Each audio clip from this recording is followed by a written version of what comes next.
Okay, welcome back to Florida Naturally. We are in Bayport. We have Nicole Tumbleson here, an local archaeologist. Hi, Nicole. Hi. What's happening here?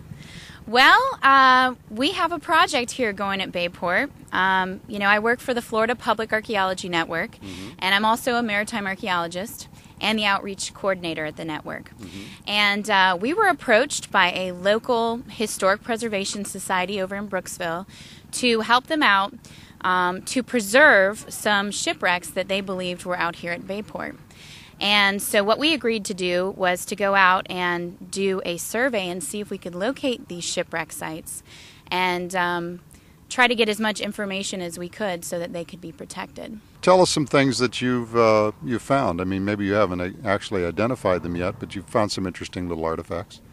We have, actually. It's been a very good week. We have some large pieces of iron that we believe are the outside of the hull of the ship.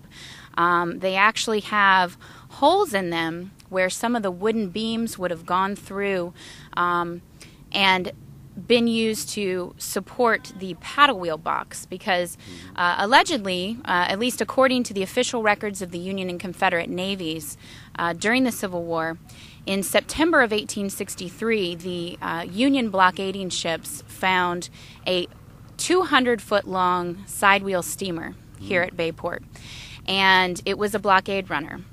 And they wanted to attempt to capture it, and what happened was the Confederacy ended up burning it to keep it out of Union hands. And so some of the stuff that we found so far kind of goes along with that story. It was an iron-hulled vessel, so we have found a lot of iron. Like I said, we found those beams that would have been supportive for the paddle wheel boxes. It seems like the hull itself probably collapsed over to the side and the deck fell over on top of it. So we have some of the machinery on top of the side of the hull with some decking. So we actually have exposed some of the wooden decking and planks. We found a pretty amazing find on Wednesday of this week. We found a sink. It was actually something that would have been used in an officer's cabin, and there was a brass hinge that was attached to a ceramic piece that would have been part of the sink, and it was something that they could just fold down in their quarters and put water in it, wash their face or whatever, and then put it back away.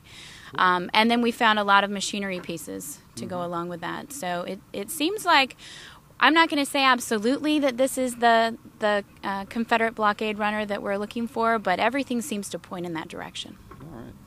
Well, good luck in this search, and hopefully you can get some more funding and come back here again and look at it some more. We'll be back in just a moment to take a look at some of the things that were found on the wreck site.